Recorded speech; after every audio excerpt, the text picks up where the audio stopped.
셋째는 경에서 열애장은 늘고 줄어드는 것이 없이 그 바탕에 모든 공덕의 법을 갖추었다고 한 말을 듣고 그 뜻을 이해하지 못함으로 곧 열애장에 색과 마음의 법이 있으므로 근본 성품이 차별이 있다고 말하는 것이다. 자, 여기서 막 열애장은 늘고 주는 것이 없다 이죠. 그런데 이제 잘못 이해하는 거죠. 자, 공덕의 법을 갖추었다 이러니까 이 공덕이라는 게 마치 물질적인 현상의 색으로 보는 겁니다. 그래서 색과 마음의 법이 있기 때문에 근본 성품이 차별이 있다고 말하는 거다. 그게 아니죠. 여러 가지 공덕이라 하는 것은 물질적 현상이 아니에요. 그래서 이게 분별이 없는 공은 분별 있는 걸 만나면은 분별을 하는 마음을 없애주는 역할을 하죠. 그게 공덕이에요. 거기는 무슨 물질적 현상이 있습니까? 없습니다. 여기서도 그래서 생각하는 거예요. 이것을 어떻게 상대하여 다스릴 것인가? 오직 진여의 뜻만 기대어 말할 뿐이니 생멸에 오염된 뜻이 나타남에 따라 차별을 말하기 때문이다. 자, 생멸에 오염된 뜻이 나타나기 때문에 차별같이 보인다. 무색 투명한 수정은 일어나고 사라짐이 없는데 사람이 빨간 옷을 입고 나타나면은 수정이 빨갛게 나타나고 파란 옷을 입고 나타나면 수정이 파랗게 나타나는 거예요. 근데 수정 자체 또는 거울 자체는 빨갛고 파란 것이 없죠. 상대에 따라서 마치 있는 것 같이 보여줄 뿐이다 하는 거예요. 그래서 여기서 이제 그런 얘기예요.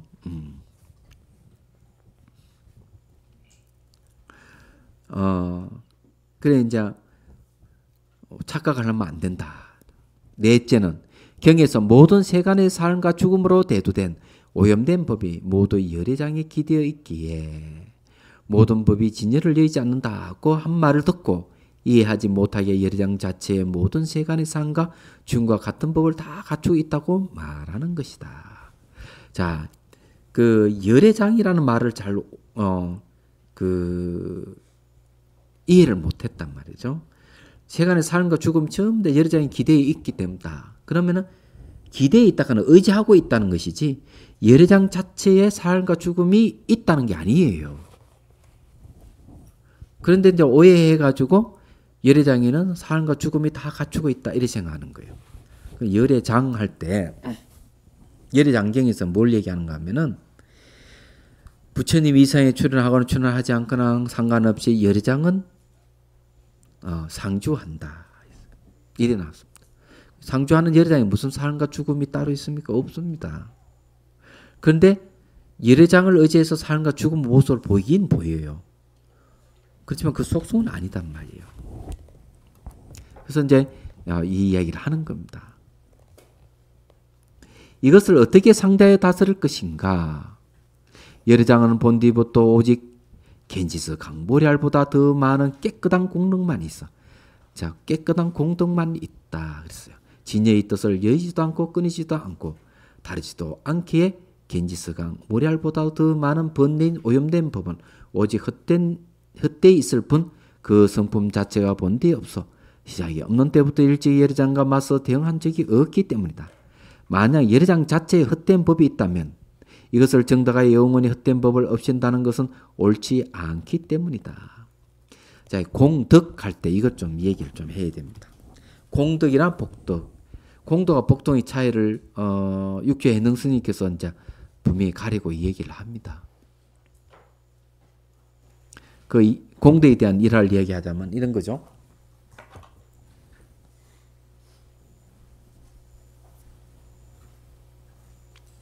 달마 스님이 양자강을 건너가지고 누굴 만나는가 하면 바다를 건너와서 양무제를 만났어요. 양무제는 아주 도가 높은 도통한 스님이라고 혼자 맞아들여서 당신 자랑을 했습니다. 스님, 제가 일생에 수많은 절을 짓고 수많은 사람들을 다 출가시키고 했는데 보시도 무지무지하게 많이 했다. 어떤 공덕이 있습니까? 하니까 달마 스님이 없다. 아무것도 없다. 그랬어요. 그래서 이제 화가 나가지고 아니 내가 그렇게 절을 짓고 스님 출가시키고 공양도 그렇게 많이 내고 보시를 얼만큼 했는가 하면은 정사를 바라보던 왕이고 막 딱 사라지면 찾아보면 어디가 있는가 하면은 절에 가 있는 거예요. 양무제가. 그러면 신하들이 얼른 수많은 제마를 금은보화를 절에 갖다 바치고 자기 왕을 이제 모시고 오는 거예요. 왕은 때때로 그렇게 해가지고 보시를 하는 거예요. 그러니까 자기 딴에는 공덕이 참 많다고 생각했는데 공덕이 없다 이야기하니까 화가 났어요. 뭐라? 당신 누구요? 이러니까 몰라. 모른대요. 내가 누구다 이러면 내가 나오죠? 깨달음 내용이 무한데 내가 나오면 그 못 깨친 거 아니에요? 몰라 하는 말이 맞죠. 자, 여기에 이제 이걸 가지고 육조 스님의 해석하기를 복덕하고 공덕은 다르다. 양무제가 지은 것은 복덕을 지은 것이지 공덕을 지은 건 아니다. 복덕이라는 물질적인 보시를 얘기한다면은 이제 공덕이라 하는 것은 정신적인 수행에 관계되는 것이죠. 그래서 그렇게 구분지어서 얘기를 합니다. 근데 복덕이든 공덕이든 공통점이 하나 있죠. 덕이라는 말이죠. 덕이라 하는 것은 복은 계계를 향해서 내 마음을 여는 거라면 덕은 모든 대상을 향해서 사회와 이런 환경과 동식물과 전부 다 마음을 여는 걸 얘기합니다. 무지하면은 마음을 못 열어요. 마음을 여는 것이 무엇인지 몰라요. 제가 송강사 수련회 할 때 수련생 중에서 부모님 모셔왔어요. 부모님 모셔 시골 할아버지 할머니들이에요. 순수하시더라고요. 또 들어와서 차를 한 잔 떡 대접을 했는데 할머니 떡 앉아있다가 방 안에 개미가 많거든. 정확하게 요거 엄지손가락 요래가지고 개미 꼭꼭꼭 무지를 가지고 죽여버리는 거라 전부 다. 이런 걸 무지라 그럽니다. 생명에 대해서 바른 이해가 없어서 그런 거거든요. 다른 게 무지가 아니에요. 근데 덕이라고 하는 말은 뭔가 하면은 그걸 안 죽이는 겁니다. 살려주는 거죠. 가까이 있으면 쓰레기악기를 쓸어가지고 바깥 내보낸다든지 그렇게 하지 죽이지를 않습니다. 그걸 덕이라고 그러는 거예요. 덕자는 이 덕은 옛날에 요거 덕하고 같이 썼습니다. 얻을 덕자하고 같이 썼어요. 이익을 얘기합니다. 그래서 저분 덕이 있으신 분이다 이러면은 그 사람으로부터 도움을 받았다는 얘기예요. 그 덕은 상호 소통을 시키는 겁니다. 모든 걸 소통시키는 게 덕이에요. 이 이제 개념을 확실히 알아야 됩니다. 예를 들어 가지고 몇 달 전에 남대문 방화 사건이 있었죠. 그분 연세가 많으시더라고요. 70 정도. 근데 왜 그런 게 있다는 말 정부로부터 보상받을 게 있는데 턱없이 적다고 생각했던 거죠. 다른 분들은 그냥 다 만족해 한 것 같은데 이 할아버지만은 만족을 못했던 거예요. 그 라디오 들어보니까. 그래가지고 경복궁에 불을 질렀는데 그때는 뭐 조금 타다 말아버리고. 그래서 그게 안 되니까 소통이 안 되니까 나 정당한 보상을 받아야 되겠다. 내 말 좀 들어다오. 안 들어주니까 남 때문에 불 질러버린 거라. 그리고 국보가 타버렸잖아요. 그럼 여기서 자기 욕심, 좀 더 많이 받을 욕심으로 소통을 제기하면은 참사가 일어납니다. 사탄이 생겨요. 상호 소통을 시키는 게, 소통되는 게 지금 자비 반론데, 이기심으로 소통시키려고 그러면 안 되는 거예요. 근데 수행을 하게 되면 번뇌가 없어지잖아요. 번뇌가 없으니까 공덕이 생기는 겁니다. 남을 도와주는 이런 것도 다 공덕이에요. 도와주는 소통하는 거니까요. 그래서 이 공덕이란 말을 쓰는데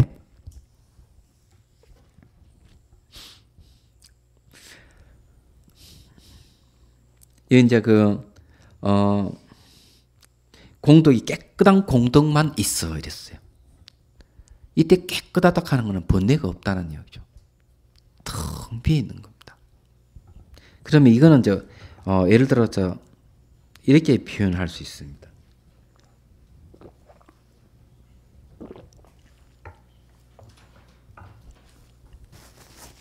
미국의 어떤 교수 2명이 안식년에 대해 어딜 갔는가 하면은 네팔 갔어요. 네팔에 가가지고 어느 사찰에 며칠 머물렀는데 이 두 사람이 한 3일 머물다가 기분 좋게 배낭을 짊어지고 다시 길을 떠났습니다.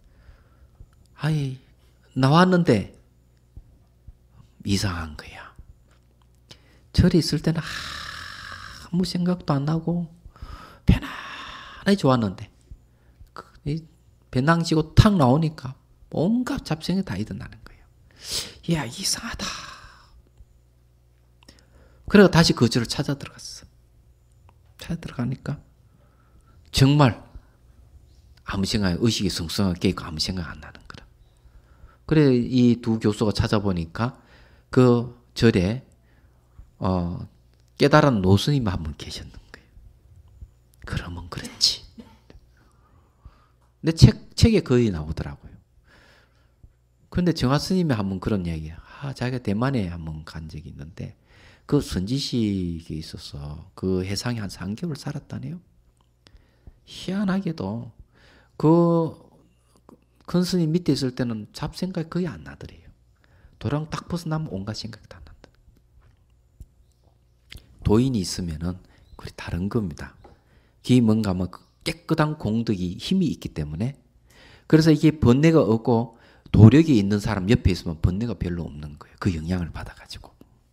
그래서 이 깨끗한 공덕이라 하는 게 수행한 공덕이에요. 그래서 이 진의 뜻을 여의지 않고 끊이지도 않고 다르지 않게 견지사 모리알보다 더 많은 번뇌 오염된 법을 오직 헛되이 있을 뿐. 왜? 깨끗한 게 다 없애버리기 때문에. 이때 깨끗한 게 뭔가 하면 공입니다. 텅 빈 공이 번뇌를 만나면 번뇌를 없애는 작용을 하는 거예요. 그래서 깨끗한 공덕이라는 말을 쓰는 겁니다.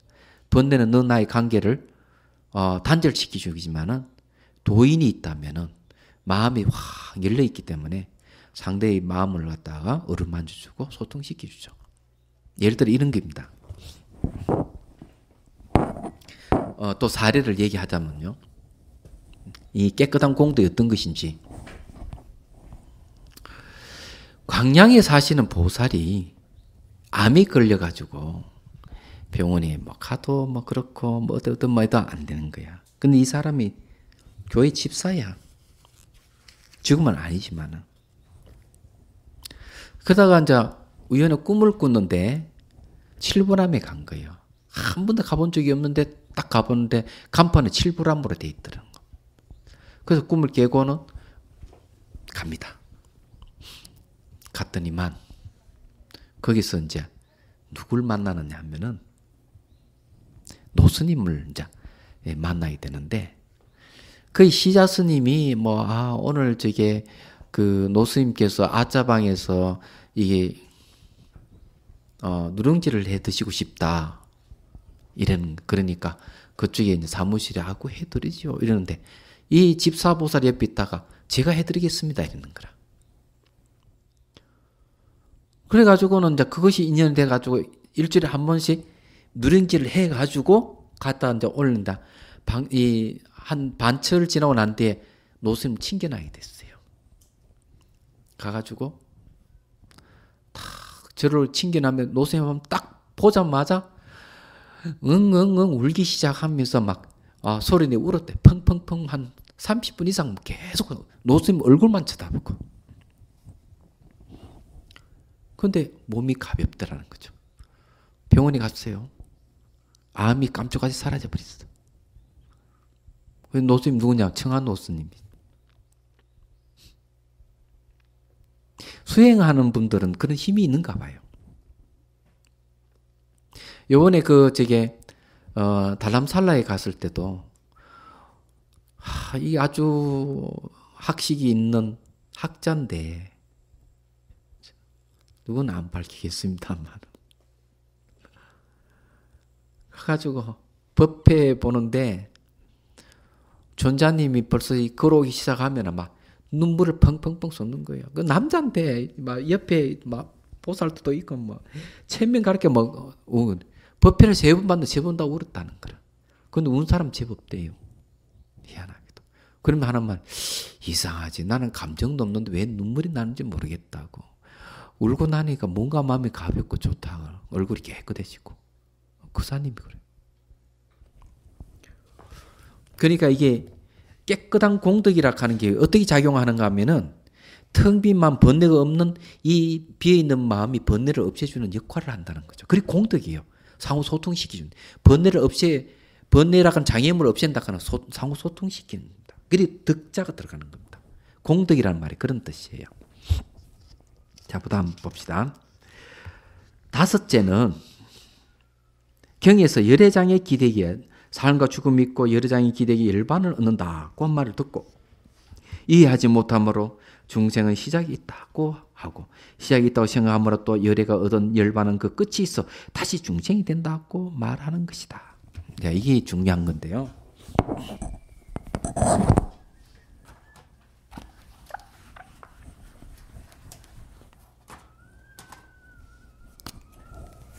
여기 이제 열애장이라고 했는데요. 열애장은 진열한 말과 같은 말입니다. 같은 말이고요. 다른 말은 법계와 같은 말이에요. 근데 여기에는 네 가지 뜻이 있습니다.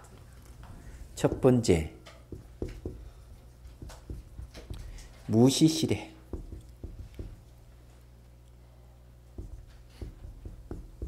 물이 시래의 것이다. 그러니까 처음과 끝이 없는 거죠. 비롯함이 없는 게 열애장이에요. 두 번째, 모든 존재가 의지한다. 그래서 이게 모든 존재는 열애장에서 벗어나는 하나도 없다는 거죠. 세 번째, 윤회가 있고 네 번째, 열반이 있다. 그래 이걸 이제 열반이라 하는 건 끝이죠. 윤회는 시작이잖아요. 그래서 이게 여기 좀 질문은 열애장에 윤회가 있고 열애장에 열반이 있다 하니까 내가 열반을 얻어도 다시 윤회는 언제 시작하나 이 생각을 하게 된다는 거죠. 그렇지만 여기는 알다시피 이 열애장에 대한 제대로 이해를 가져야 됩니다. 안 가지면 곤란한 거죠.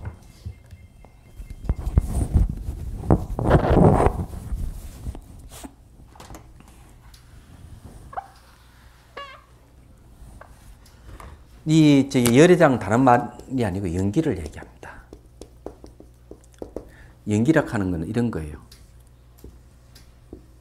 A와 B가 있다면은 어떤 외도가 사리불 존자에 찾아와가지고 이렇게 얘기합니다. 모든 존재를 창조한 이 창조주는 누굽니까?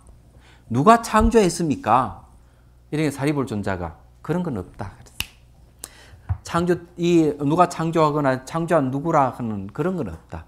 모두는 갈대가 서로 묶음이 서로 의지하고 있기 때문에 이 현상이 존재하는 것이다. A락한 갈대 묶음이 넘어지만 B락한 갈대 묶음도 없어지고 B락하는 갈대 묶음이 넘어지만 A락하는 갈대 묶음도 없어진다. 이걸 얘기하는 거예요. 그럼 여기는 무시무종이에요. A를 처음으로 할 수도 없고 B로 처음으로 할 수도 없고 어느 스님이 말이지 망공 스님 보고 초벌심 작용도 안 띄니까 무슨 선지도 하느냐 이러니까 선을 쫙 끊어놓고 야 어떤 게 처음이냐 요걸 처음으로 하겠어요 요걸 처음으로 처음이 없잖아요. 하나 연결되어 있잖아요. 그래 그 스님 도망가 버렸어요. 역시 도인은 다르다고. 그래 이게 연기 다른 의미. 그래서 이게 무시이래예요. 그래서 모든 존재는 이 상호 관계성에서 존재하기 때문에 모든 존재 여기에 의지를 해요. 윤회라 하는 것은 뭔가 하면은 자 이것이 있으므로 저것이 있다. 그죠? 근데 이것이 A가 있으므로 B가 있다 이 말이거든요. B가 있기 때문에 A가 있다 이런 말이거든요. 이것이 없으므로 저것이 없다. 두 개는 생략해버리고. 자, 윤회는 뭡니까? 문명이 있으므로 행이 있고, 행이 있으므로 식이 있고, 그래서 쭉 12고려가 가죠. 넓고 병돌 죽음이 있다. 그러니까 윤회는 뭔가 하면 이걸 유전연기라 그러는 거죠. 흐를 유자 써가지고 유전연기다. 연기는 연기요. 그럼 열반은 뭔가 하면은 이것이 없으므로 저것이 없다 이거죠. 문명이 없기 때문에 행이 없고 행이 없으면 식이 없고 식이 없으므로 쭉쭉쭉 가가 놀고 병도 죽음이 없다. 그 열반이요. 얘기하자면. 그 연기잖아요. 연기를 이렇게 풀이하잖아요. 그러면 열반도 있는 거 맞죠? 아니 그러면은 윤회는 분명히 있을 거 아니냐 그러면은 열반도 있다면 이렇게 얘기하죠. 지금 현재 질문이 이건 겁니다. 그럼 이걸 어떻게 해석을 하느냐? 삶과 죽음을 해결하는 법칙이 뭡니까? 예? 삶과 죽음의 고통을 해결하는 법칙. 깨달음이죠. 깨달음입니다. 얘기하면 깨달을 각이에요. 깨달음이 뭐냐 하면은 알입니다. 그것도 바른 알을 얘기합니다. 정변지자, 바르게 두루 아는 알을 정각이라고 얘기하잖아요. 깨달음이에요. 뭘 깨닫느냐? 연기의 이러한 사실을 잘 아는 걸. 내가 이 연기라 하는 사실을 모르면은 내 윤회하기 시작하고 이 연기라 하는 사실 잘 알면은 열반을 얻어 끝나버리는 거예요. 얘기해서. 그래서 윤회를 안 하는 겁니다. 얘기하자면. 그게 깨달음이에요. 깨달음은 그래서 나무를 태우면은 재가 되는데 재가 다시 나무가 안 된다. 이렇게 하는 거죠. 그건 능경에서 하는 얘기잖아요. 그 여기서도 이제 얘기하자면은 이제 거기에 대한 문제를 이제 얘기하겠죠. 자, 이것을 어떻게 상대하여 다스릴 것인가? 열애장은 과거의 시작인 어떤 시점도 없기에 무매의 모습도 시작이 없다. 맞죠? A와 B면 어떻게 시작할 수 있습니까? A를 시작을 할 수 있습니까? B를 시작할 수 없죠. 동시죠. 맞는 말이죠. 만약 상계밖에 다시 중생이 시작되는 것이 있다고 한다면 곧 외도의 경에서 말하는 것이다.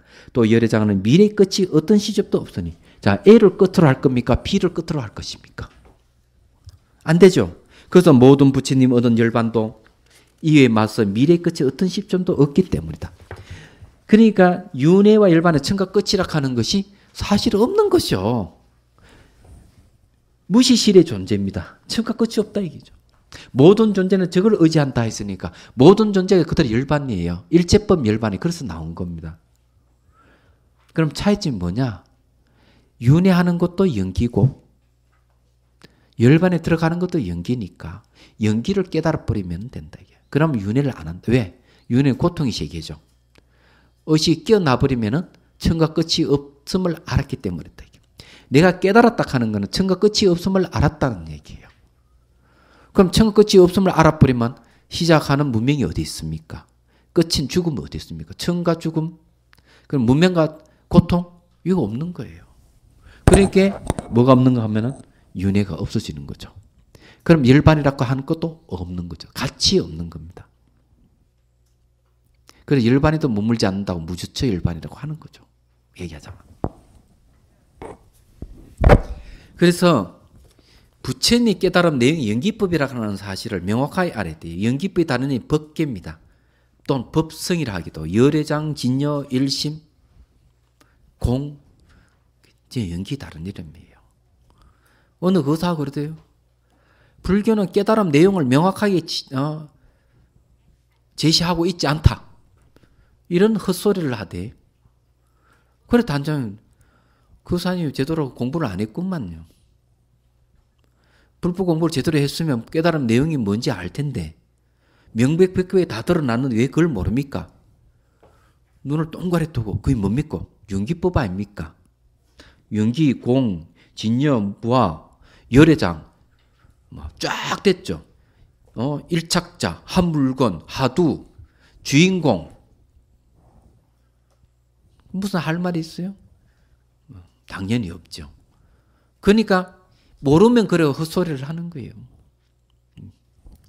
그 여기 얘기하자면 이제 그런 얘기입니다. 말하자면 처음과 끝이 없다 이게요. 그런데 왜 처음이 있다고 생각하고 끝이 있다? 이런 거는 전부 다 뭐가 자아가 있다 하는 걸 근거로 해서 하는 거예요. 내가 있다는 생각이 일어나면은 처음과 끝이 분명해지는 거죠. 얘기하자면. 그래서 하는 얘기예요.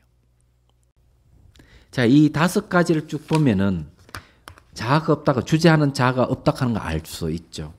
자, 주제하는 것이 없다 하는 걸 어떻게 아는가?